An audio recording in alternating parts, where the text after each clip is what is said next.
Hey guys, what's going on? I'm hoping this is working on my end. I can't see myself, so I'm gonna need your help here. Let me know if everything is working. Let me bring up. I'll bring up me.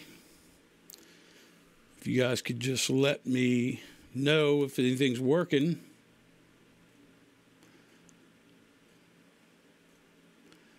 You got no video and no audio.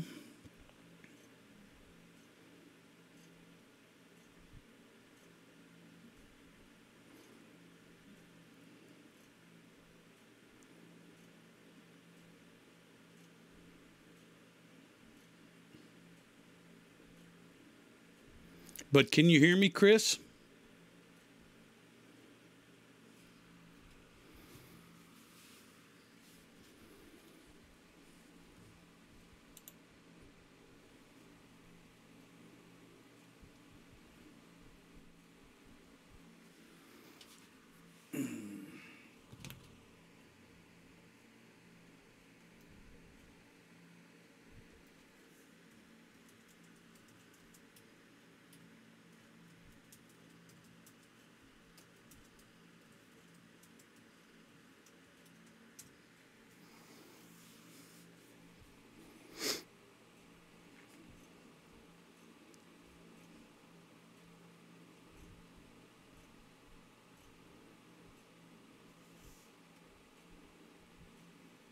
No.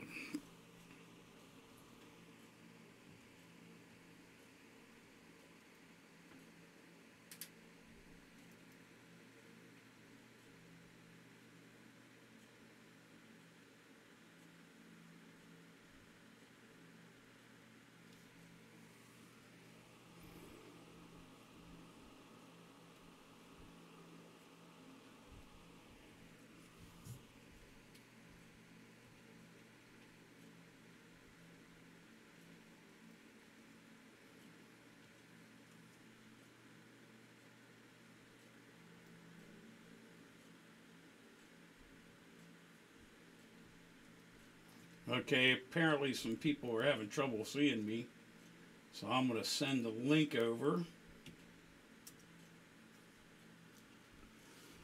So while we wait for those guys to get over here, here's my new logo. What you guys think of that? I paid $12 for that. That's pretty cool. I'm definitely digging that.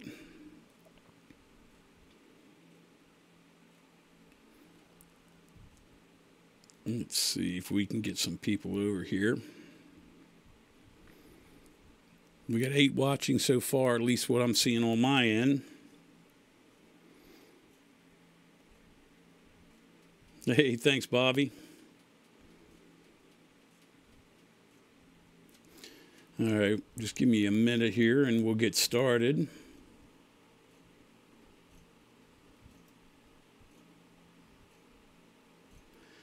Apparently, somehow there is 2 links. Not sure why. Anyway, so, well, we got 10 people in here now. I don't expect a whole lot of people. A lot of people are over in Europe and they've dropped out after Johnny's live stream. But, you know, nevertheless, we'll get this going, and then we will, you know, it'll be available on YouTube for anybody who misses it. While we're sitting here, I'll give you this other screen here. You got me, you got Studio One, my Dusty Attic logo. And for those of you who don't know who I am, I'm Keith Baker from Dusty Attic Studio. I'm also run the Studio One Sessions group with my right-hand man, Nick Critchley. I think he's stuck over there on the other link, and he was going to answer questions because I can't multitask very well. I can mix, but I can't do anything else. So let's see here. This is my desk. Pretty simple. I got a 40-inch display on the wall, and I just got my keyboard, mouse, and my monitor station. And this is the Studio Live 24 Series 3, which is one awesome piece of equipment. So anyway, while we are waiting for a couple more people to get over here, I'm going to get rid of this. Remove track.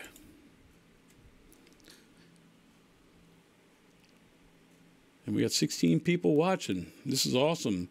Nick Critchley, are you out there?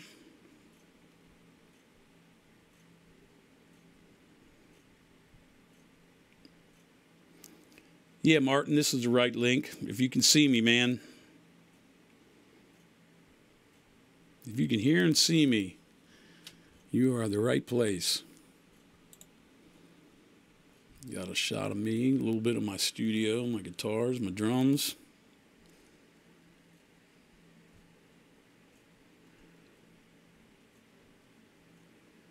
Okay. Well, let's go ahead and get to it, man. Let's get to Studio One. This song is called Let's Dance. You want to look down below in the description. It's got the name of the artist. I'm not even about to try to pronounce his name. Hey, there's Nick Critchley. All right. Awesome. So it looks like everybody got over. Yeah, this is a metal song. It's an instrumental. We have the stems actually still available over at the Studio One Sessions group for anybody who wants to grab them. There's 2 links there. One of them I think is a WeTransfer that is probably expired, but there should be a Dropbox link still there that works. But for shits and giggles, let me let you hear what this song sounds like at the moment. It's got a lot of drums on it, a lot of toms. It's got some bass. It's got a DI bass. It'd be an amp, one with distortion, some DI guitars and amp guitars. And I'm going to be deleting some of these. I'm hoping in this video I'll be able to show you guys exactly how minimalistic that you can do, that you can mix, especially metal, man. I'm going to go through some things that that'll help you out when you're working on these chainsaw electric guitars. Anyway, let me let you take a quick listen to this thing just the way it is. Probably have to turn it down. It's a mess without being mixed.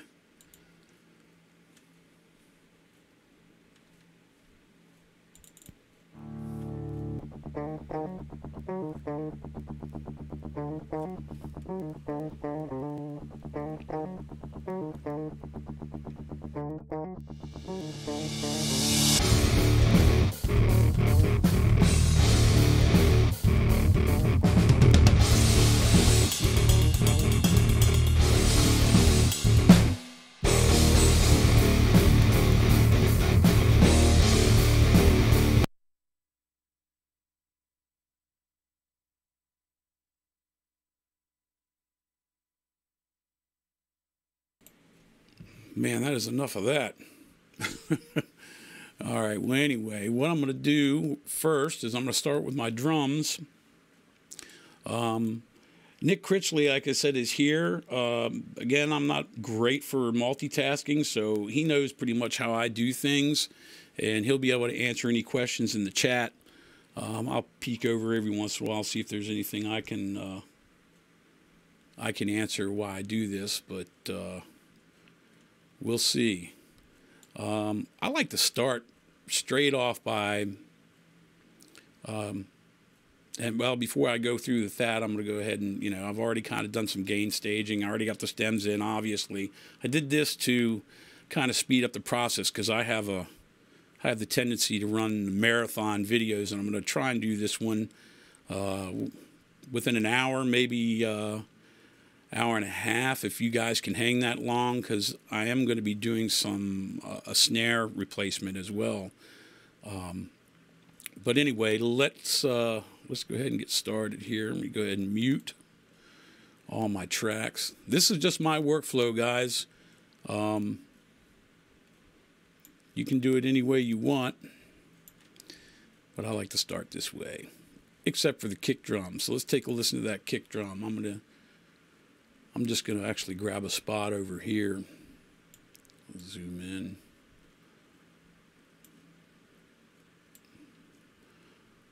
And we'll listen to that thing, and we'll get some treatment going on it.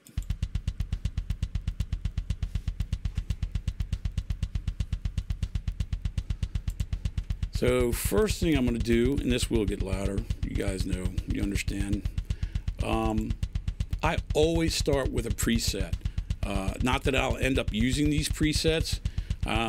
Basically, I pull in presets simply because it brings in what I need, and then I just default everything out and then set it up the way I want it to be set up. So I'm going to go look for a rock kick here. This is going to change dramatically. First thing I'm going to do is go in here in this compressor, and I'm going to take a look at this. It's just way too much. Set that back at default. I do want to smash these down just a little. That is good. Might hold it a little longer. About 200 milliseconds. Okay, let's take a look at this. This preset actually is going to be really close. I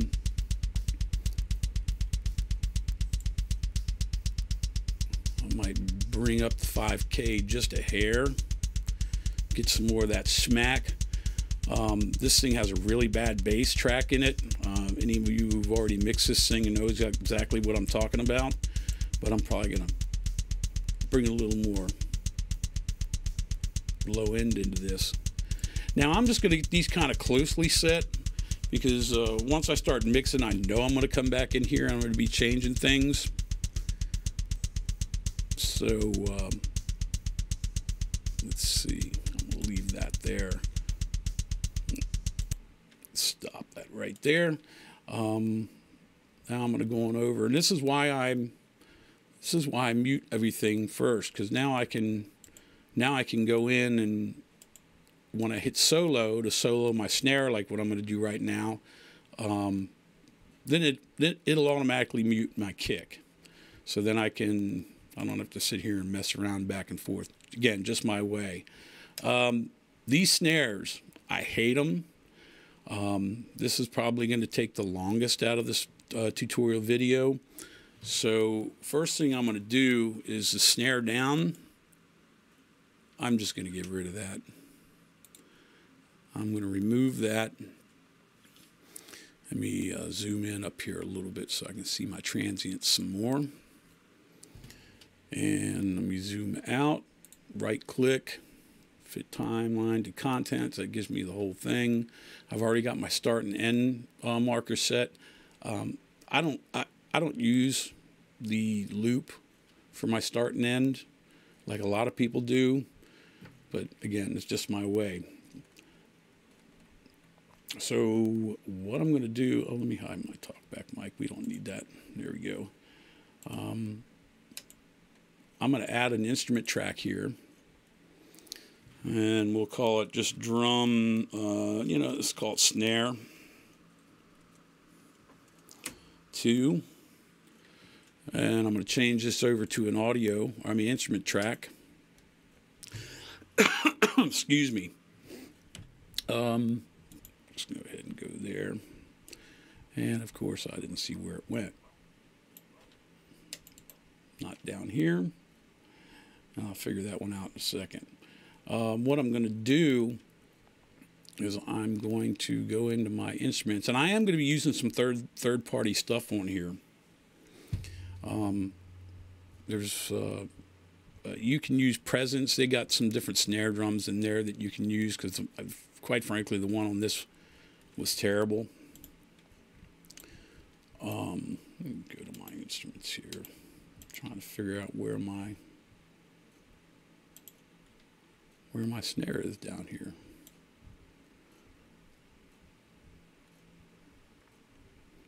It's not important. I can do it up here. Anyway, on my instruments, I'm going to go ahead and I'm going to go over here to let's go to the MT Power drum kit. That is a free one. So I'm just going to drag this on over.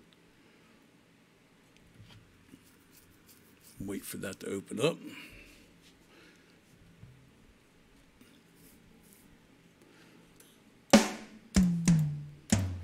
And for now, I'm just going to close that down. Now, here's the cool thing. I'm going to replace this snare using the quantize and the groove feature here.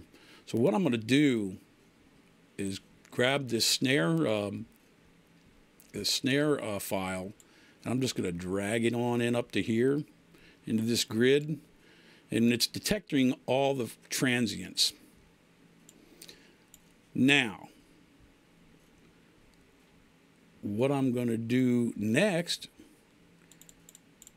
is then grab it. Let me get this all the way back to the beginning. I'm going to grab this and I'm going to bring it back, then drag it into my instrument track. So basically what that did was create a MIDI file. Now I'm going to have to open up my editor as you can see, it's on the wrong grid here, so I'm just going to zoom that in, select them all, and let me scroll down. That's like, there's my snare, and I'm just going to drag it down. Make sure it's right, and it is. Okay, so let me get rid of that editor. Let's take a quick listen to that. Turn off that.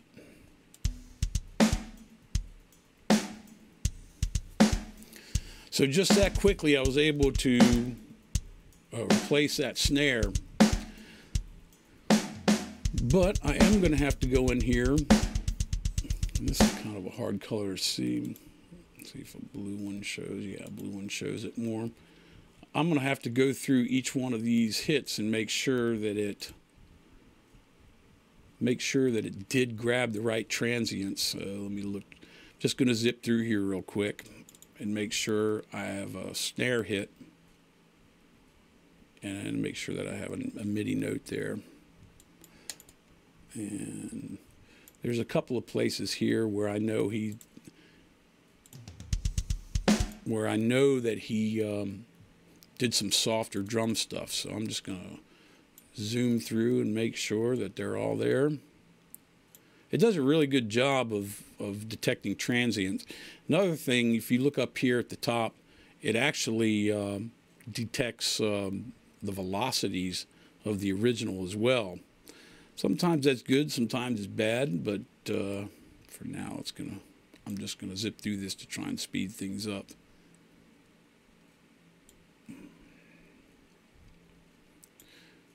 Like these here, I think they're kicks.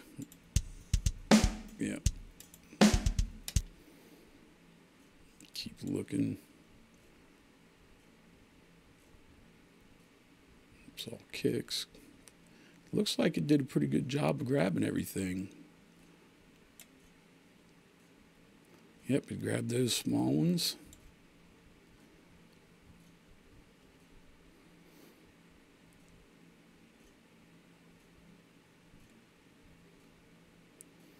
Well, I am going to call this one done. All right.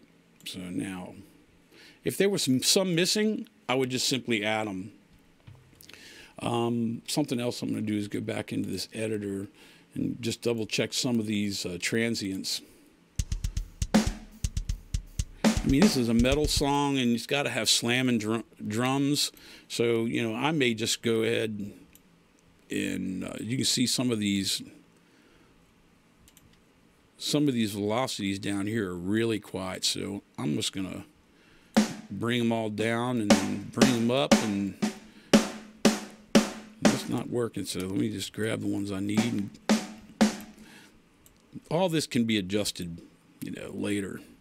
But I'm just kind of getting close. I just know that this thing has hard hitting snares.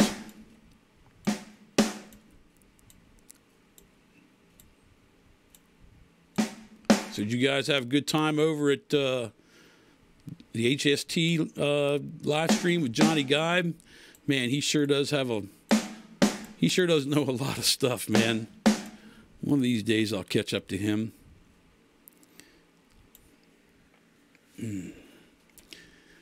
All right, so for the most part, I think that will work. So I'm going to take off my edit. Let me get rid of this, get out of the way, give myself some more real estate, because I don't have a very high resolution display. You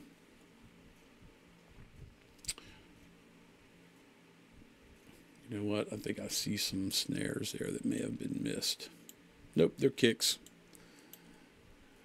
I'm not going to get rid of that snare. I'm not going to get rid of that snare track just yet, just in case I need to go back and reference it. So I'm just going to go ahead and mute it, and I'll just turn it all the way down. And so now we have kick and snare. Oh, there it is.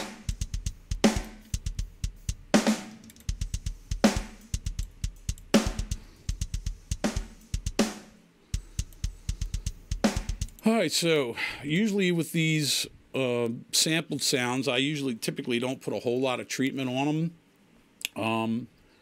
The MT Power Drummer doesn't exactly have, you know, my favorite sound. So I am going to go ahead and go into my presets, and then I'm going to go into my rock. Where's my rock snare? And again, I'm going to set these at default. And the same thing with the Pro EQ. And let's start with compressor and just see what's going on.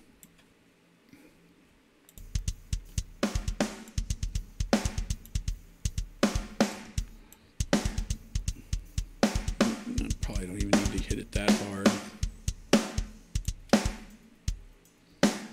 Leave that there. Let's see what the EQ.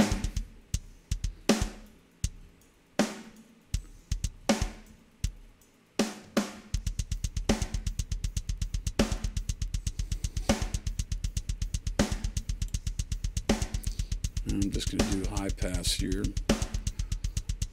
And I'm going to come over here around the 200 and see if I can't get some tone out of that drum. And then maybe a little 5K. Just give it a little crack. So now it sounds a little bit more like a drum. So I am going to go ahead and go back to my effects. And then I'm going to go to my stock mix reverb. I'm going to put a little reverb on this snare. Let's see, where's my reverb? There it is. Mix verb. And let's see how that sounds.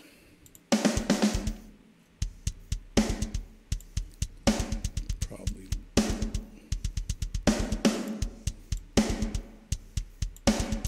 Do a little pre. Not that much. That's good. Let me unlock this and turn it down just a hair. Take a little out of the mix.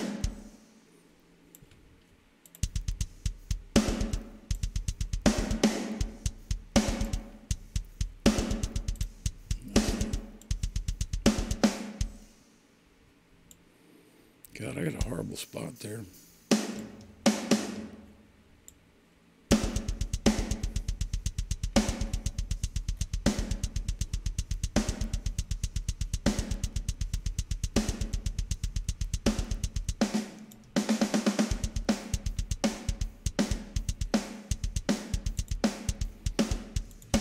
Okay.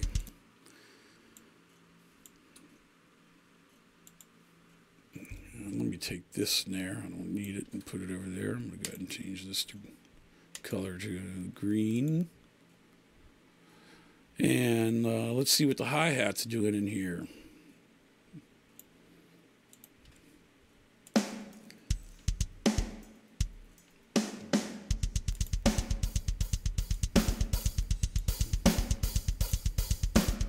Again, I'm going to go to my presets.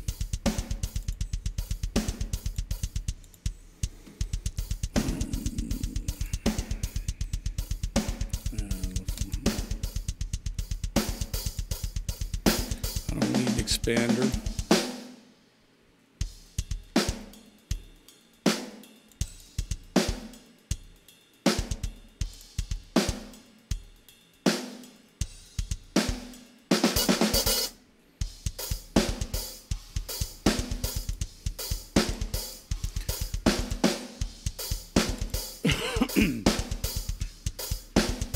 I'm not going to do a whole lot of talking here, guys. I'm going to kind of let you just sit back and watch. And let's go with a little crispy hi-hat.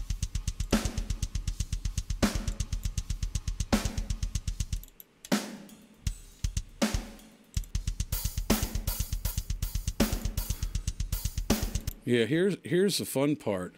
I don't even know if my OBS software is set up to where left is left and right is right. We're going to find out here in just a second. Well, that's left and that's right to me. So we're going to take that hi-hat and move it over to the left just a little bit.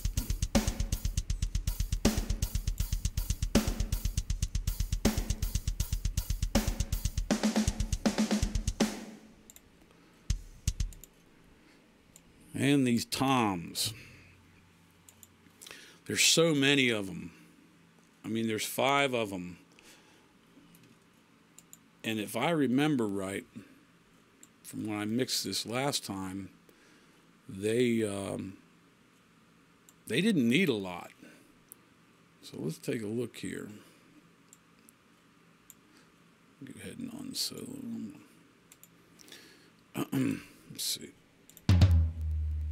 See, that doesn't sound too bad. Just for the sake of speeding this up, I'm going to leave them. And then I'll come back to them when I do my final mix of my drums. But let me find Tom 1. Here's a Tom 1 hit here. I'll get some panning set up.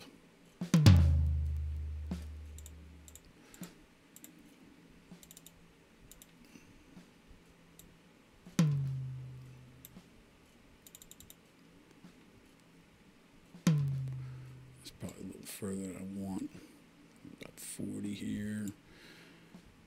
I'm going to pull this one over. I'm just guessing at the area of where I want them panned at the moment.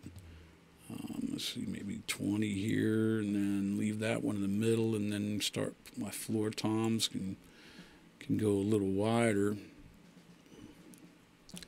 Again, I'll come back to this and let's put this one out about 60 for the moment.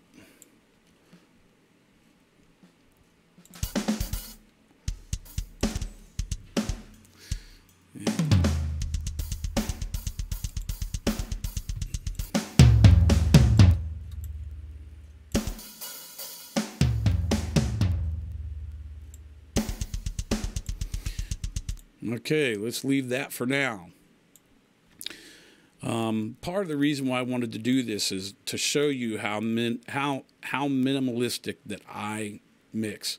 I mean, I always had a saying for years and years and years, and when I say years, I'm talking back out into the 80s, that, you know, over-engineering can be just as bad as not mixing at all. But I will come back to these toms. I may drop all the toms on a simple bus by themselves and just give them maybe a little bit of compression. And I'll probably put an EQ on each one of them just to try and pull out some of the tones that I'll be looking for. But again, I won't really know what those are going to be, where they're going to be sitting until I get more into the mix. I mean, adding the bass is going to help a lot. But let's take a listen to this drum room here. Oh, sorry, my overheads. All right, so I'm going to do the same thing. I'm going to go in here and I'm going to go to my drums.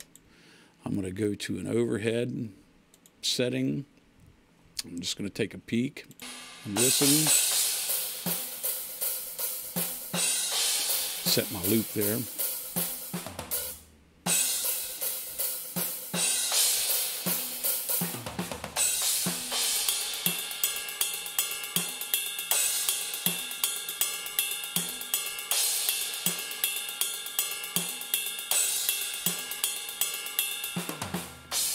Just trying to control that ride a little bit, but it'll sit well once those chainsaw guitars get in there.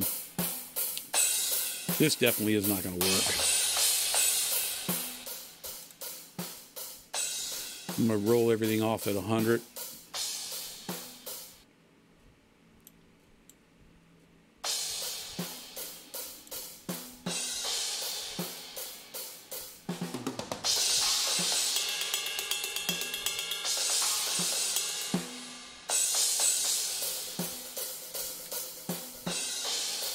I'm just trying to push up around this, 200 to 240 somewhere, just to try and bring a little dark in, because these things are pretty hot. May even pull out a little bit around 7, 8K.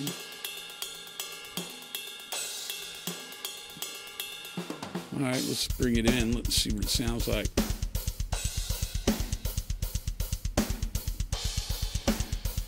All right, now that's close enough for now. Let's take a listen to that drum room now. Now these drums, I know these are programmed drums to begin with. I just didn't like the snare sample. So this is one of those fake-made drum rooms. Half the time I take them out. This particular time, I actually thought it was a decent one. So I'm going to go in here. I'm going to go into like a drum group, and let's play this and listen to it just for a second, with and without.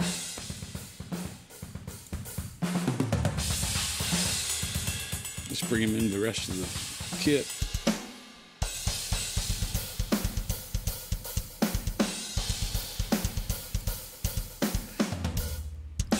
Feeling okay. I got my hi-hat a little hot.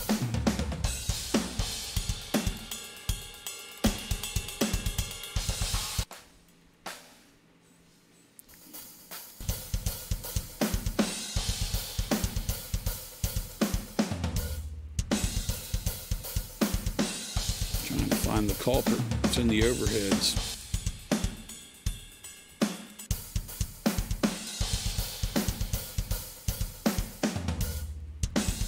So it's starting to sound like a drum kit, and really haven't done a whole lot to it. And this one here is a reverse cymbal, which is only used once, so let's see what that sounds like by itself here. I'm going to leave it bone with nothing on it, because it happens so quick, and it does it with one of the guitars too, so we'll leave that alone. But what I am going to do now, pull this over here, I am going to take my drums, I really don't need that one, and I am going to click on the first one. I'm going to hit shift, hit the second one, and I'm going to go ahead and create a bus for it. Add a bus channel 4 selected, and I'm going to do it one more time, except for, so what I did is select them, then I just right click that one, and then I'm going to add a VCA. Put the VCA at the very end of my of all my drums there. Here's where I use a third-party plug-in that I just love. It's just an amazing plug-in. It's a rack. It's very similar to the Slate virtual mix rack, except it's made by Nomad. For me, it's just badass. And this is another reason why I haven't done a whole lot of treatment on the drums yet, because this thing has a lot of what I'm looking for right off the bat. So I'm going to go over here to my Nomad factory. Oh no, where do I have it? Nomad. There it is. It's called Magma. I'm going to give a quick save here. I have my auto save pretty quickly, but should get used to it. Oh, and by the way, you should never mix in headphones. So you guys are going to have to cut me some slack if this doesn't sound perfect, because I never mix in headphones. So let me bring this over into my drum bus. And there's a preset in here that I use regularly. And it's called Drum Enhancer. And it's got, it's got a gate. It does add a little color, so I'm going to leave it on there. It's got a tube, like a vacuum compressor. And then it also has this thing called Claritone. I guess it's, for the most part, it's an exciter. So let me just close this for a second. I'm going to turn it off, and I'm going to play these, and then I'm going to bring it, turn it on, so you can hear what it does, like almost automatically.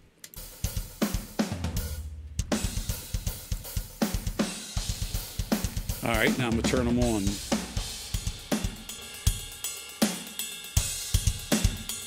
Hear what that did to that kick?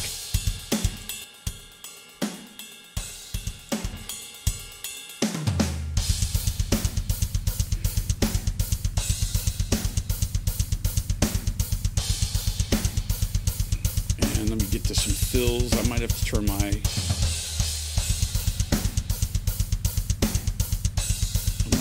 my toms down a little bit.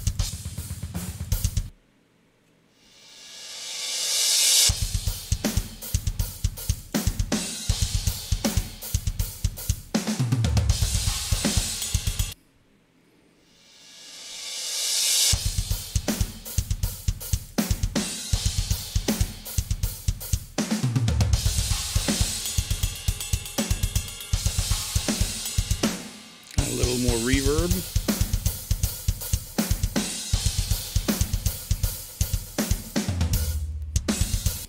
That sounds pretty tight at the moment. Again, once I get mixing, I mean, probably at the very end of the song, I'm going to be going back in there and tweaking the drums. But for now, I'm just going to move on. I got these three bass. I got a DI. I got one's a DI I like. This one's a bass amp. I used this one last time I mixed this. I probably shouldn't have, but I'll let you hear it. It's just mic'd. I don't know what amp, I don't know what bass. But then they also had this one. Yeah, and that just didn't cut it for me. So playing with this thing before I came on tonight, I've decided that I'm going to go with the DI bass. So I am going to go in here, and I selected the amp one and then the distorted one. I'm just going to go up here and, just get rid of them. Make more real estate. Remove selected. And then we're going to move to the DI bass. So let me move this over just a little bit so I can have a section that's playing good. There we go.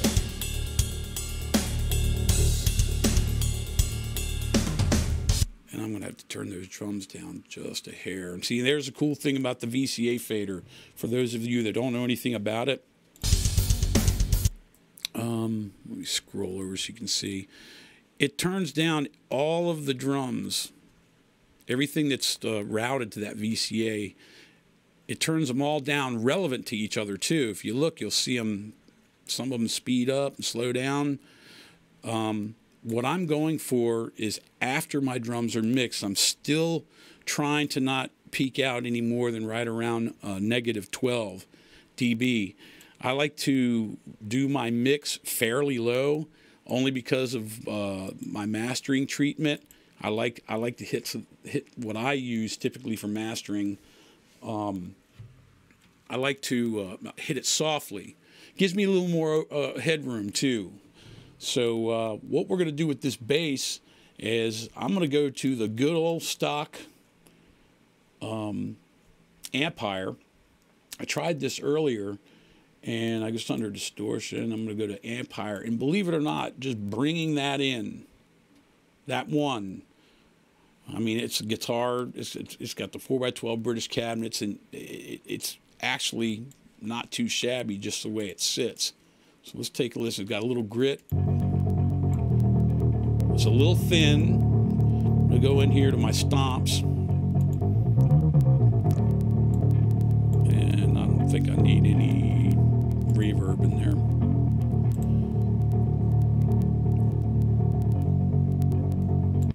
So, I mean, he's really riding, for the most part, just riding root notes, which is, for the most part, a sine wave. I'm going to get into that in just a second when I get into the guitars. There's all types of wave files. You got transients, sine, square, sawtooth. But for now, what I'm going to do is I'm just going to drop my regular stock EQ on there. Let's see, I'm going to go to my Pro EQ, and I'm going to try and pull a little meat out of this, and then we'll bring the drums in, and I'll kind of give it a tweak.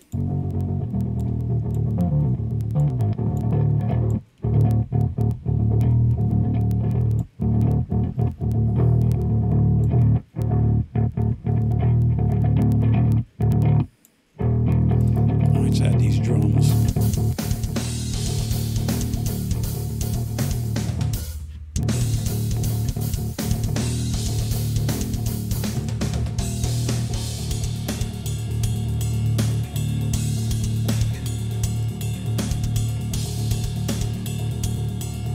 Like I said before, this bass was probably the track I hated the most in here.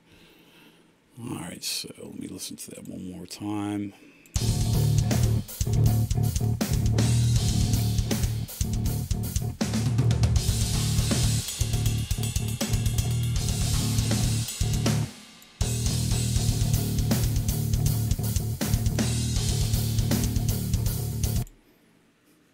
All right, I'm going to leave that there for now. So here's what we got with our DIs. We got an intro. DI1, it's this one here, and it's got a couple little accents and stuff in it too. So let me go ahead and move my loop over, and I'm going to loop this one. This is where I'm going to be using an amp sim, third-party amp simulator. This song really calls for some, again, chainsaw sounds, and I just the Empire and my Joey Sturges and even some of my Nomad stuff is just not aggressive enough. So what I'm going to do, let me go into my Redner one. I got to find out where I put it. It's the California Sun. Here it is. It is a free one. You can look it up. The only thing I don't like about it, I mean, I only use it for really harsh metal stuff like this. The only thing I don't like about it is, for my system, is it's a little bit unstable. But you know, as long as it works perfect for this song. So let's go ahead and bring this in and pray that it doesn't crash. And it's just an ugly little thing, but I'll give you an idea before and after. And then when I turn this thing on,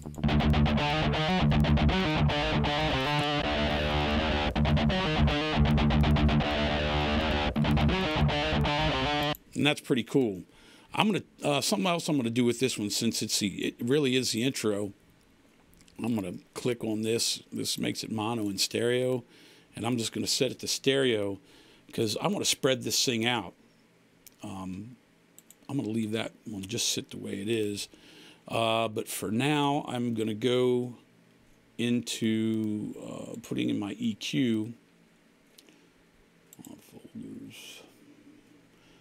Mixing, go back to my Pro EQ, and let's listen to this, and I'm going to give this a tweak.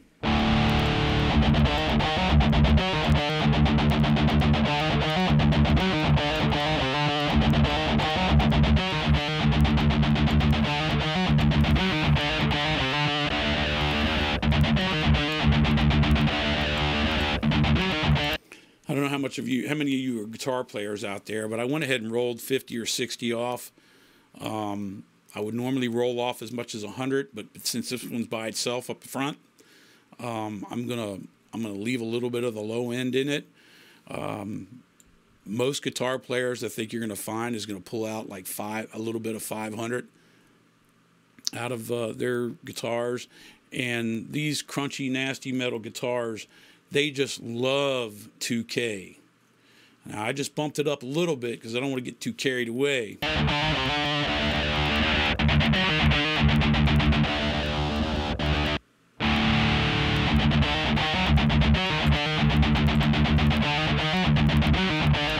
Now, getting to what I was going to do on the reason why I went ahead and turn that into stereo is because I'm going to go to another one of my free third-party plugins. And I'm going to go to a stereo flanger, Blue Cat stereo flanger. And I'm going to spread this thing out because there's nothing else playing there. And I thought it sounded a little dry, just having it sitting right in the middle. And this is going to really spread it out. Let's start with a detune.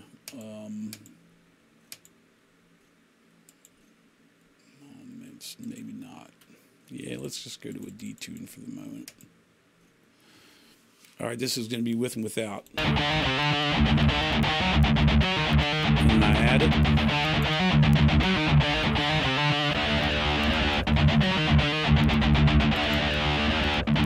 Off. On. So I'm going to leave that detune on it right now. That is, I tell you, all of a sudden it sounds like you got a couple of guitars there. That's important to me. Now, here's the weird thing. With these type of crunchy guitars, and I mentioned it on the bass about being a sine wave, I am not going to use compressors on any of these guitars. It just... you know what? You're defeating the purpose. I mean, they're already kind of smashed down anyway, just because you've got so much distortion on them. And I'm going to give you a quick little thing here on why and how it works. I have a tutorial video out, excuse me, about RMS, and Nick Critchley, he did an amazing job using a scope, explaining about what I'm about to show you. And I'm going to go through it briefly, and I'll make sure that I get you guys that video so you can take a peek at it. And where's it go? Here, we'll start with this. If it'll ever open. I mean, this is a distorted guitar wave file. It's just as simple as that. Now, what I want to show you, I can open these up. Let me open the other one too. This here is like a typical kick or snare drum. You got transients up here. And here's the thing about this is you got your peak level. Let's imagine right now that this dotted red line here, or orange, whatever it looks like on your display, is set at 0. All right. Well, if you come down, you set that at 0 and you play it, your RMS down in this area where this one says RMS, that's actually where all your energy is coming from. I think this line here is just representing what it would look like as if you put a compressor on it to kind of bring these transients down to control them. But what it is between your peak level and your RMS is your range or dynamic range. And on kick drums, believe it or not, you set this peak at 0, 0 dB, and your RMS could be as low as negative 18 dB. So you'd think that your kick would have a hell of a lot of power coming out of it, but the fact of the matter is not generating a lot of energy. So that's why you come down, you compress them, and you try and get your peak levels around where your RMS is. Now that that nasty, crunchy guitar wave file that I just showed you is what's called, typically, is a sine wave. Sine wave looks something a lot like this. Imagine this is your center. Now this up here at your peak to your center is not the distance from your energy level here to the peaks, the peaks of your transients. So what it does is this thing creates more energy faster. So what it is let's say this is set at 0, and down in this area where the pen is showing it is your RMS level. That might only be negative. That might only be 3 dB of difference. So, I mean, if you think about it, it's already smashed down. Same thing with a square wave. Square waves are rare. I guess the closest thing to a square wave would be like a flute, like a perfect tone flute. Imagine a flute player just holding a note. If you put these things on a scope, that's something I forgot to mention. This is what it would look like on a scope. Your sine wave is your get it out in a second. Your nasty old guitars. If you put them on a scope, this is what it's going to look like. A flute or a pure tone would look something like this. And there's sawtooth and other kinds of things. But I just didn't want to go into it too deep. But I just wanted to show you this briefly. Like I said, Nick's video is going to show it a whole lot better than what how I'm explaining it. I'm just trying to go through it fast. Is this set at 0 and your RMS is only down in this area here, it's going to be 10 times louder practically than this, because you got a dynamic range between your peaks and your RMS. Could be 18 dB, where this one can only be 3. So which one's going to be louder? You'll see that in the video, and I'll post it when this gets processed and then it gets its own URL. I'll add those links to it. So for that purpose, I'm not going to put any compression on here. It doesn't need it. There's no reason to squash them down anymore. All right, so now let's move on to the next guitars. This DI2 is move that over there. That's the one that goes with that backward cymbal.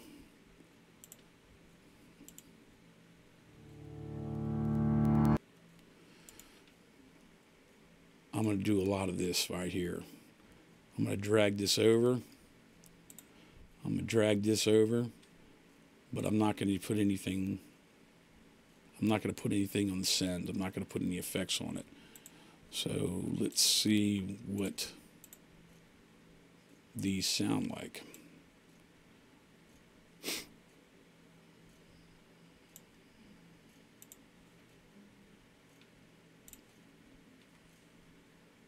Just so I can get some levels set.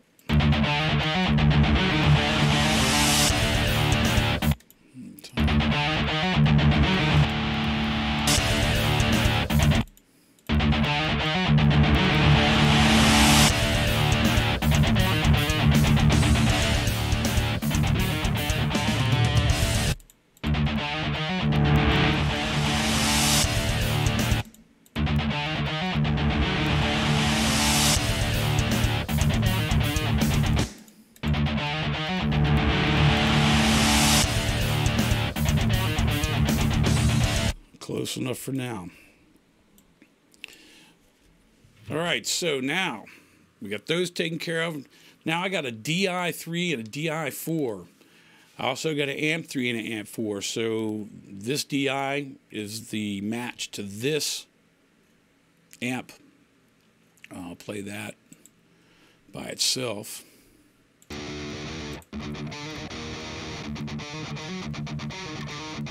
So I'm going to use them both.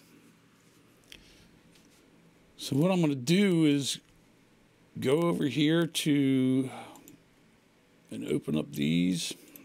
and I'm going to do the same thing. You're probably wondering why I didn't just do a bus for all these guitars, all these DI guitars. And the reason is, when you start and then use one amp sim across the board, it just gets so, it's like the plug-in can't handle it. I mean, I know a lot of people that do it and they get away with it. I personally think it sounds like crap. So let me go ahead and work on these two together. I'm going to do a little thing here. I'm going to select one, select the other. Then I'm going to right click it and I'm going to group selected tracks. That way they're going to stay together no matter what. These are just the DIs. And I'm going to do just like you would expect. I know a lot of you guys know this. I'm just going to go on over here and I'm going to swing one hard left and swing one hard right. Let's take a listen to them as soon as I can find them.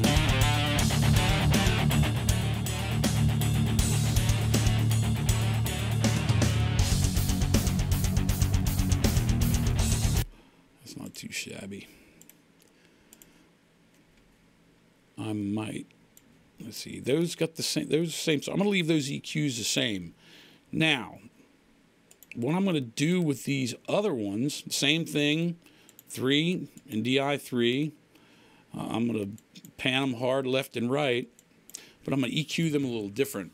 And again, I'm not going to use any compression on them.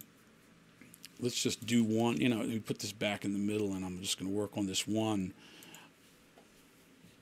Let's see what this one sounds like.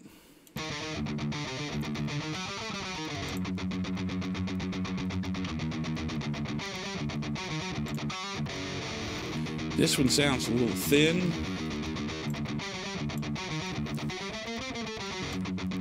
Just drop it off about 50.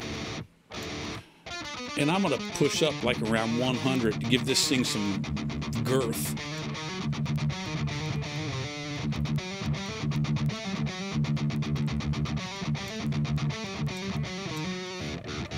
So when I add it to the other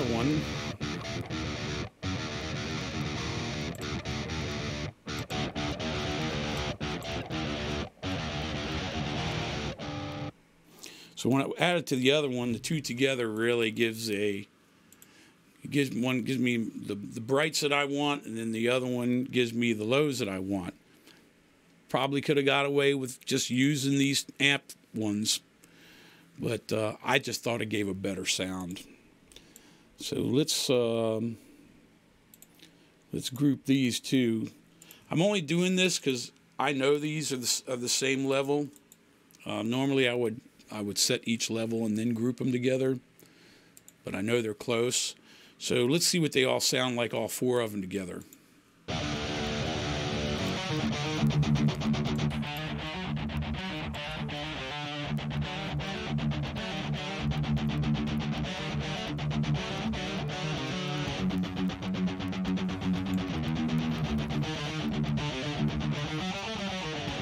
right, let's bring in the rest.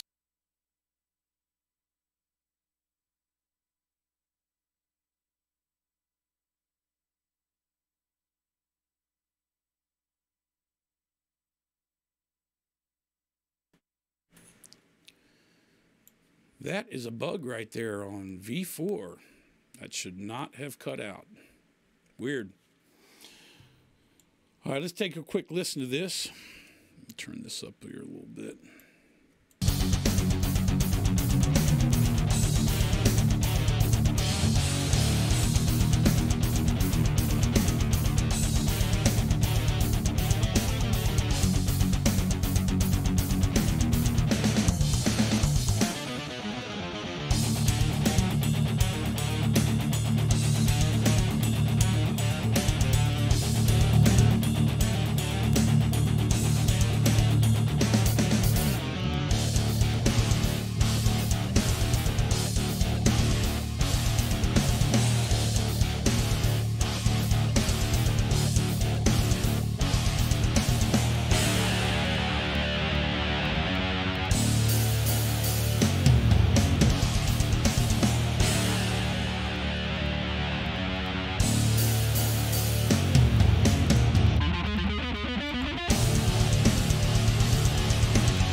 Yeah, we're getting close already.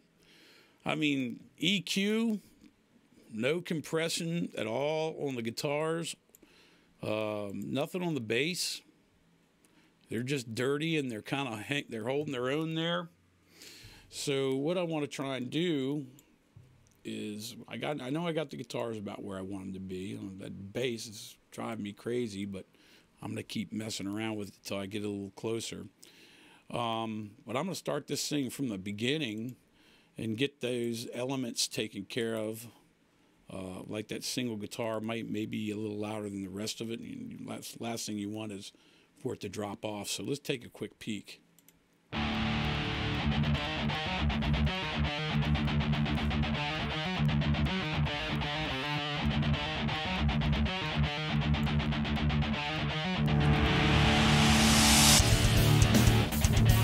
Okay, that right there was a little loud.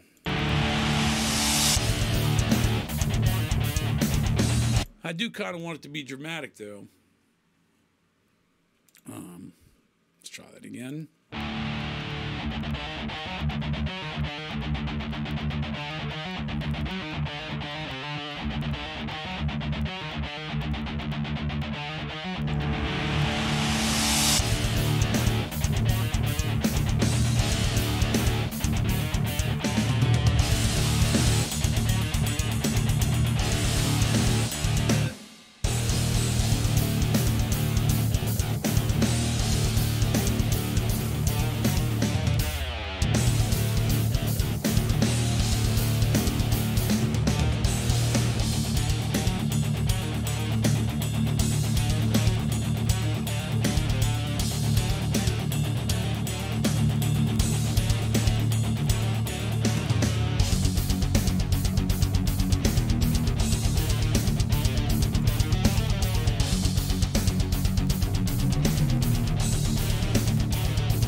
Toms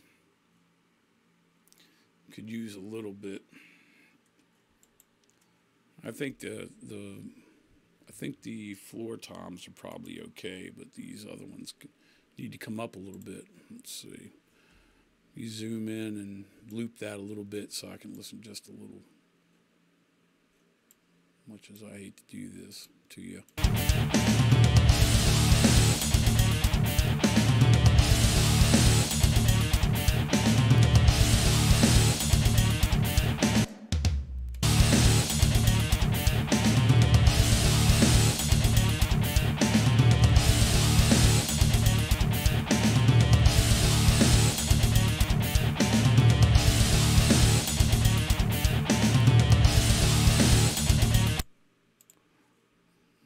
Let's see where Tom 1 is. I think I only got a couple of them here. Let's listen to that. Yeah, it needs a little more.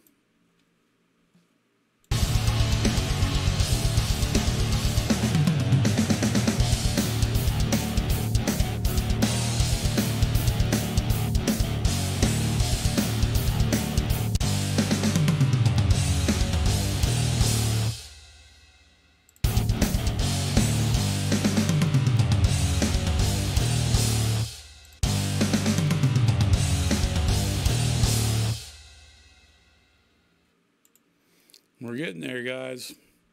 This is the most tedious part. And don't forget, I got no treatment on these drums at all. But I'm going to put something on them. So let's go over here to Tom 4.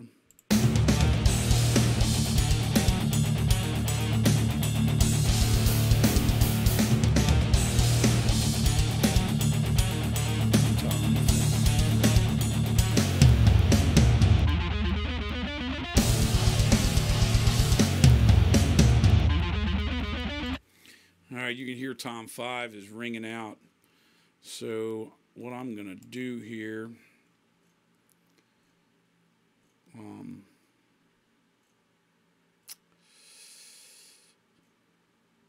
you know, I think I'm only going to treat that one. I'm going to bring in a preset again, drums, and look for floor tom. And let's take a solo that and see what it sounds like here.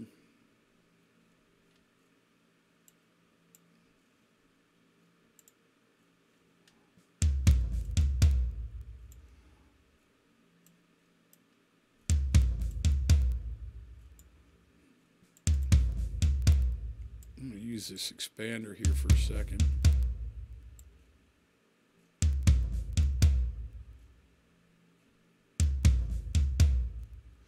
See, I use that expander. It's almost like a gate. I can pull some of that ring out. Let me listen to what the drum before it sounds like, because I maybe thinned it out too much with the compressor. Yeah, it's really hitting it hard. I only need to do this on the floor toms. No.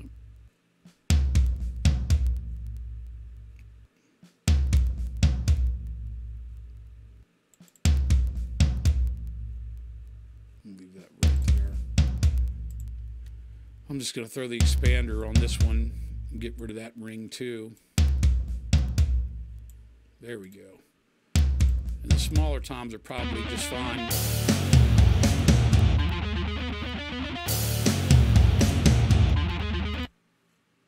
Cool. All right, let me run through this real quick.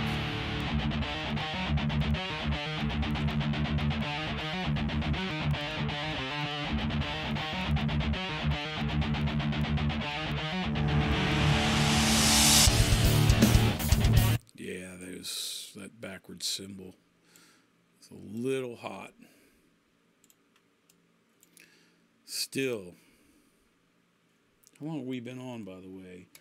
Ooh, just over an hour. I'm gonna be wrapping it up soon.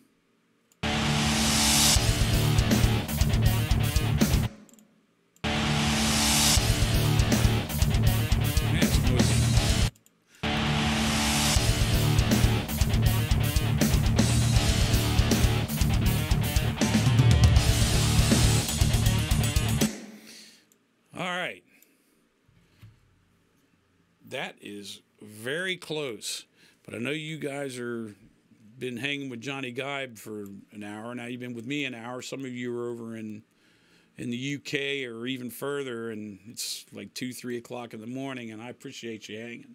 I see we're down to 9 viewers here, but that's okay. They can catch it back up tomorrow. But let's go ahead and throw some treatment on here. Again, I am not going to compress this. I am simply going to put an EQ on, and at the moment it doesn't have a lot of power in it, but we're going to get there.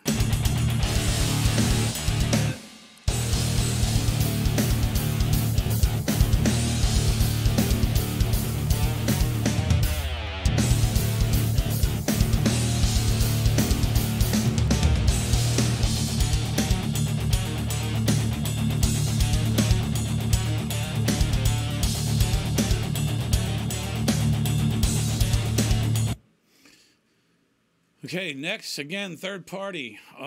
This is about the closest I'm going to come to. Before I get there, I forgot about a couple new toys that I got here. The Ozone Imager. I'm going to drag that in there. And I'm going to spread this thing out a little bit.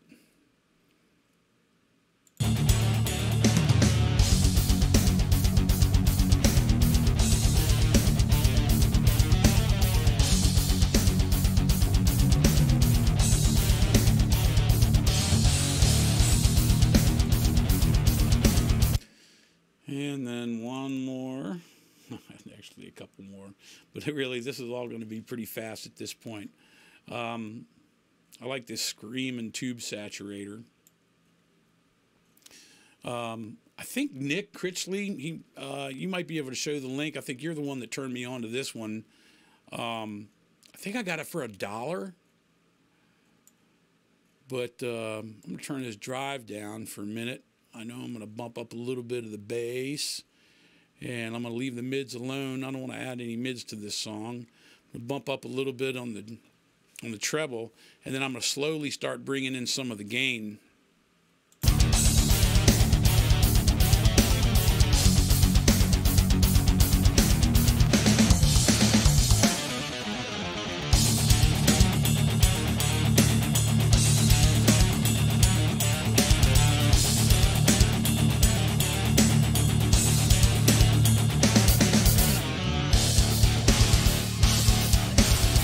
Starting to get fat, and now I'm also starting to clip out. All right, last, before I go to my limiter, my post limiter, this is the closest thing to compression this thing's going to get on post mixing, and I'm going to go to my Slate Digital, and I'm just going to add, where is it? Get it out in a minute. Add my tape to it. Put a little sparkle on top, give it a little meat underneath, and that little tiny bit of compression. Let me just pull off of this for a second. And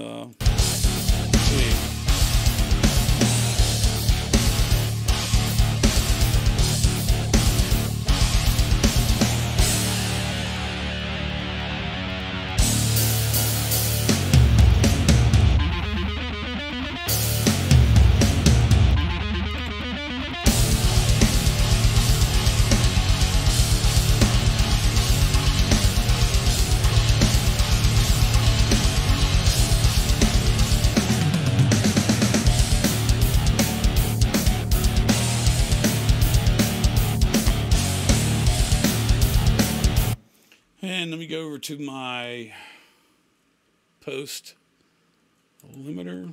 Let's see, where do I got that? Folder, vendor. I'm getting tired. It's been a long day, guys. I know it's been long for you guys too. Let me go to my fab filter. And I'm just going to use the stock setting for now. And let me add a...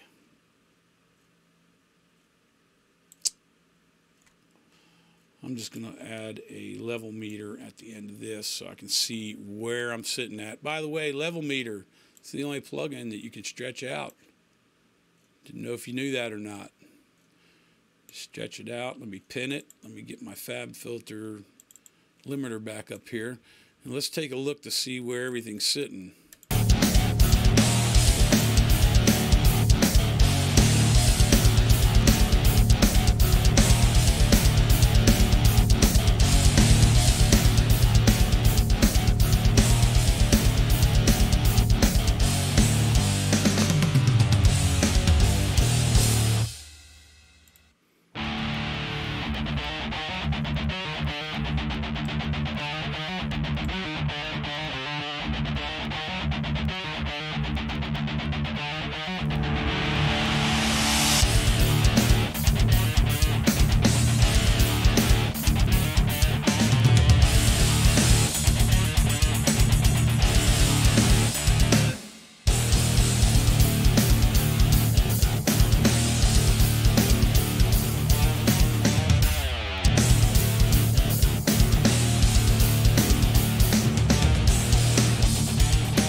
I don't know, guys. I think I'm going to call this close.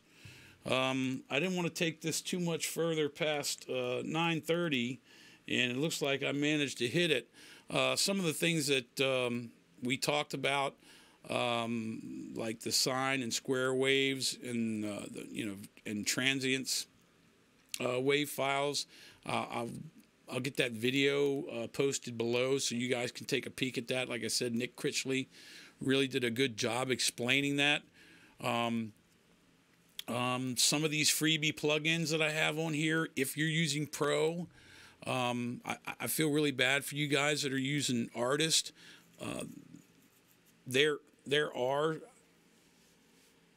some alternatives. I probably wouldn't have gotten exactly the same type of sound that I was looking for, because I would have to use Empire, which is just, even with the metal pack that I have, it just doesn't have aggressive enough guitars for a song like this. But you can make them do. Pro is expensive. If you can scrounge up the $79, $80 for the Rewire VST support, I highly recommend it. I mean, the Studio One plugins are awesome. They're transparent, but sometimes you just need a little nudge. I mean, I could have very easily used the stock limiter on this, and I didn't need to use that tube saturator. I use that just to give it a little more balls underneath. But I'm not going to go any further at this. There's still some level tweakings to do, but I think you guys get the general idea. I mean, really, I use very little on this. I mean, I use more on the mastering side of it than anything. But, EQ, the Ozone Imager is basically just spreading the stereo out. The tube saturator, then I use, the slate tape, and a limiter. But you can get a lot of good sounds out of it if you're only using the Artist, or even with Prime. Little Personas news. If you are using 4.0.1 was released today. The first bug fixes. The new UC 2.8 came out today. That allows you to do, if you're using the single fader port, it allows you to update the firmware through the UC, which is kind of cool. V4 Prime is released today. I wasn't sure when that was going to come out, but I got an email saying it was out. And then, of course, you guys can always, demo the full version of V4 Pro. But really, if you can work it out and you can get the and you can come up with that $80 for that Rewire support, is really nice to be able to use some of these third-party plugs, because there's just a ton of them out there that are free, that are really good. I mean, most of the third parties that I used here are free, except for the Slate and the I'll get it out in a minute. The Nomad stuff. Nomad is my go-to third-party stuff. I use them a lot for analog stuff. But really, the rest of this stuff was freebie. I got it free or for $1. You just can't beat that. Okay, let me come over here and look and see if anybody has anything to say. Oh, I see Nick has already got the some of the links up there. Show them the Blue Cat 2. Blue Cat audio is free. I really appreciate you guys hanging in there.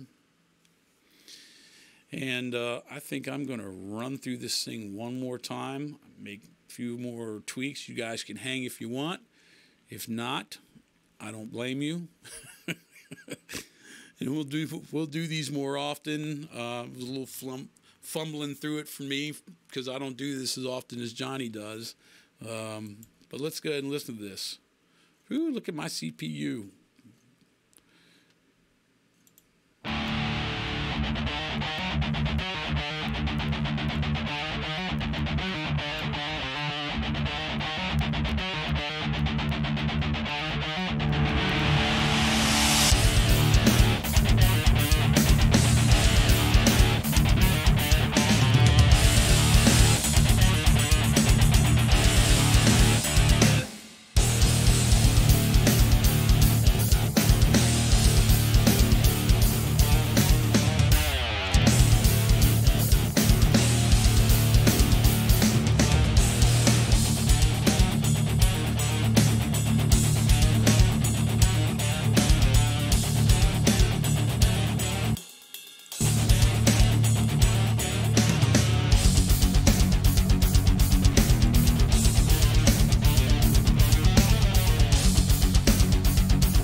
Not too shabby. That's one badass instrumental.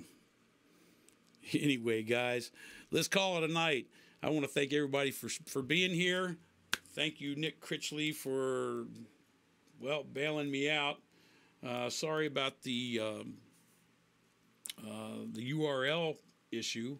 Some strange reason, I don't know why. There was 2 different ones, but we got it worked out in the long run. I think that's just about it, unless anybody has any last-minute questions.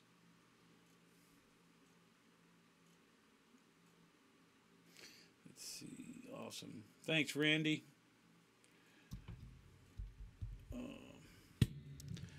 You know you can't get away with mixing, you know, R&B songs the way this was mixed. You just minimalistic on these metal songs, man. You can really, it's really just doesn't need a whole lot of processing. Let's see.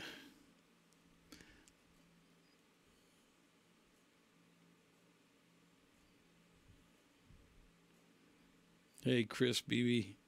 You're welcome, guys. Randy, thanks for stopping by. I'm using a little tiny laptop to try and see what everybody's saying, but anyway, I am going to, where'd my OBS go? I'm going to go back to this, some of my shots. I learned all this from Johnny Guy, by the way, who's a hell of a nice guy. Me, I didn't think you guys needed any close-ups of me. That's kind of scary. But I did pick up this kick-ass logo for $12. There's audio for it here. Let's see if I can get the audio going for you. I can't hear it, but you might be able to.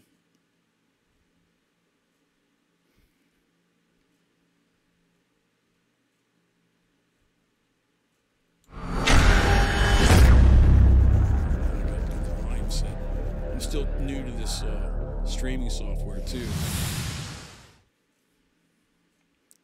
I'll even send you a link where to find this.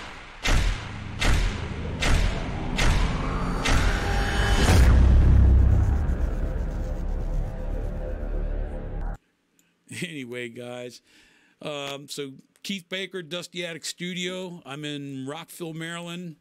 It's about 10 minutes outside of Washington, D.C. Definitely not a place that you want to hang unless you like congestion and sitting in traffic for 45 miles. I was going to say minutes, but miles. But anyway, thanks again, guys. I appreciate you coming by, and I'm going to go ahead and sign off now.